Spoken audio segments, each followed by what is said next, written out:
Time now for 3 on 3, where we welcome two of the sharpest people we know to discuss three of today's most interesting stories. Joining us from Pensacola, Florida, the co-author of Air America, The Playbook, Mike Papantonio, co-host of Ring of Fire on Air America Radio. Great, thank you. And from Washington, D.C., Republican strategist Leslie Sanchez. Welcome both. First up, the war in Iraq has made the terror threat worse.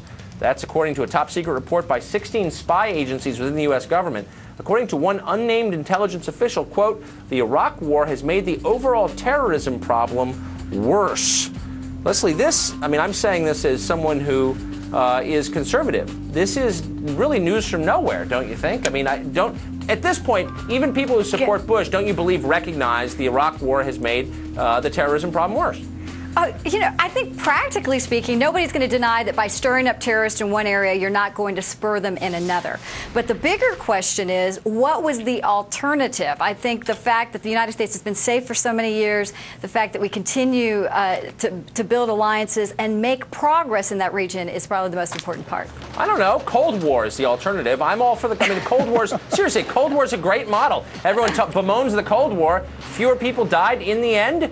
You know, stability won out, and we won. What would be wrong? What's wrong with containing bad regimes? Tucker, seriously, though, the stability that we've had in the United States in the last 5 years, thankfully not being attacked on U.S. soil. I mean, people pull away from that. And also with respect to this very strategic leak, is that it's a very limited amount of information. We don't know the full context of this policy report. Well, I think we have the full context. General William Odom years ago told this, and by the way, he was the former head of the NSA.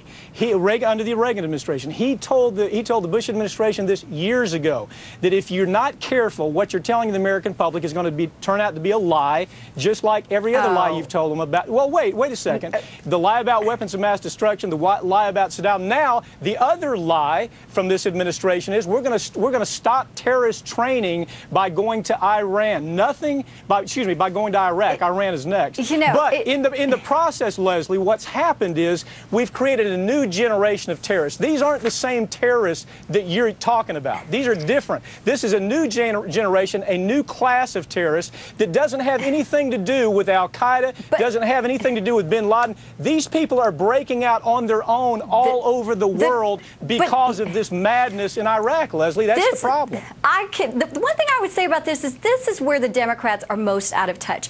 You act as if they're an ostrich with their head in the sand, as if this is not going to form naturally. There are already elements, radical fundamentalist elements that never liked the United States. This has spurred them. And I would argue that these individuals, as we saw from some of this report, had every intention of doing harm to innocent Americans and killing innocent Americans. Leslie, there's 21,000 U.S. troops in Afghanistan right now. There's 140,000 troops in Iraq. Now, listen to this. We used to say that Afghanistan was the breeding ground for terrorism. Now we have 140,000 troops in Iraq because now that is the new breeding ground. That's problematic. Okay, well, speaking of breeding grounds of hate, Afghanistan, Iraq, the American publishing industry. The authors of a new book entitled I Hate Ann Coulter. Good transition, Tucker. Good job. Have chosen to remain anonymous. Why will these guys not say who they are? Because they claim they fear for their safety. One of the Weasley authors told the New York Post, quote, none of us want our real names in the hands of gun-toting, abortion clinic bombing, self-proclaimed wingnuts who follow Coulter. Now, Mike, I hope, for all your, for all your misguided politics, you're not a wuss. And I think you'll concede that anybody who would write a book, I hate Ann Coulter, and then not reveal yourself, you're not a man. Let me tell you what I would have done. First of all, I wish I would have written it, but I didn't. But to really understand Ann Coulter, you have to focus on the fact that this is a woman who's never had a relationship with another person that's been lasted longer than the gestation period of a fruit fly. This is a woman who was dropped by the National Review because this is in a knee-jerk, very conservative publication, one of the most conservative publications in America. She was dropped as a writer because of her hate talk. That's what they said. I didn't say it was hateful at all. Well, wait a second. USA Today dropped her because they thought she was dark and creepy. So whether you personalize or not, you can't live in a glass house and say the things that this woman has said about the harpies and the witches of 9/11 without being attacked. Now, well, you wait, either hold on. have... I want to get Leslie in here. I want to get Leslie in here for a second. Now, Okay. Leslie, now, here, I want your theory on this. Now, Ann Coulter obviously is over the top, and she says things that, much as I want to defend, are indefensible. You know, attacking the 9/11 widows and saying that their husbands would have divorced them, and garbage like that. But what is it about Ann Coulter, in a world where a lot of people say extreme things, that makes the left so mad? Like, they genuinely hate Ann Coulter. Why? Because it's a fabulous publicity machine. I would submit to you, Tucker, that the 4 anonymous writers are her publicist. I mean, they're all lined up together. You know, she is the best self-made publicity machine that exists in America. And honestly, I'm going to wait for the DVD and the movie because I really think I'm going to get the whole picture then. I mean, it's quite fascinating. That's actually kind of brilliant. Mike, you're a clever man. What do you think of that? You think this is all a way to get her speech fees raised? I think it's a great publicity stunt. You know, I think that if you really take a look at all of the history involving her, it's always involved great publicity stunts. Now, doubtful that she had anything to do with the book, but it's going to sell more books. There's no question about it. Now, speaking of publicity, Mike, you were in a movie. You were in a new documentary called Jesus Camp.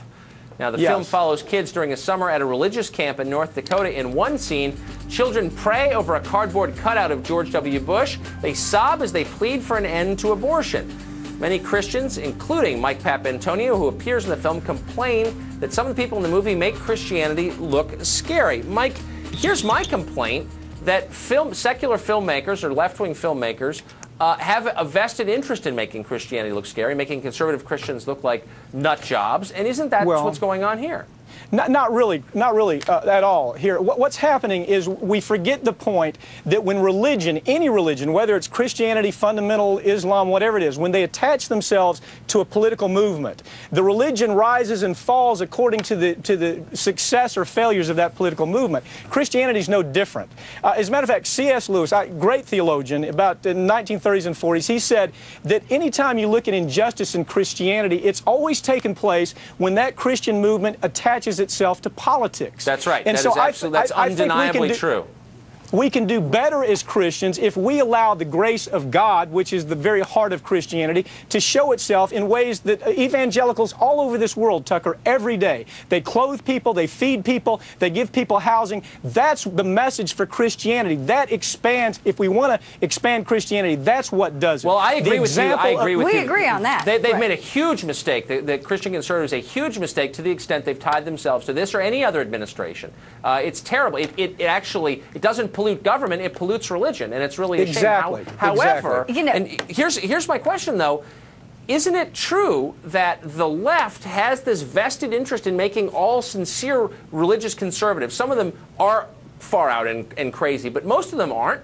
But you get the sense, listening to liberals, that they're all a bunch of snake handlers. Most of them are not. Tucker, I would real quickly, I would argue that he is exactly on point with that. Not only do we not know the intent of these filmmakers, and if they're trying to make these young evangelical children look as if they're part of a jihadist fundamentalist movement, you know, we say that. I unfortunately have not seen the film, but I would argue that this whole conversation of faith and spirituality in America is the bigger issue, that many on the left are trying to frame the issue and financially take advantage of it. It's not a coincidence. It is not a coincidence. Every major movie house in America is looking for good faith-based Christian programming because there's a demand in the market for it. This is a manipulation of that. Oh, that's absurd. That is ridiculous, Leslie. You haven't even seen the movie. You don't even know what it's about. That is absurd. These two directors did a great... Well, these two directors did a wonderful job trying to raise the dialogue about Christianity and religion in politics. Now, go see the movie, and you'll better understand I'm excited about seeing the movie. We don't know the context yet. Wish we had clips of it on the show. Mike Papantonio, Leslie Sanchez, thanks a lot very much for joining us. Thank you, Tucker.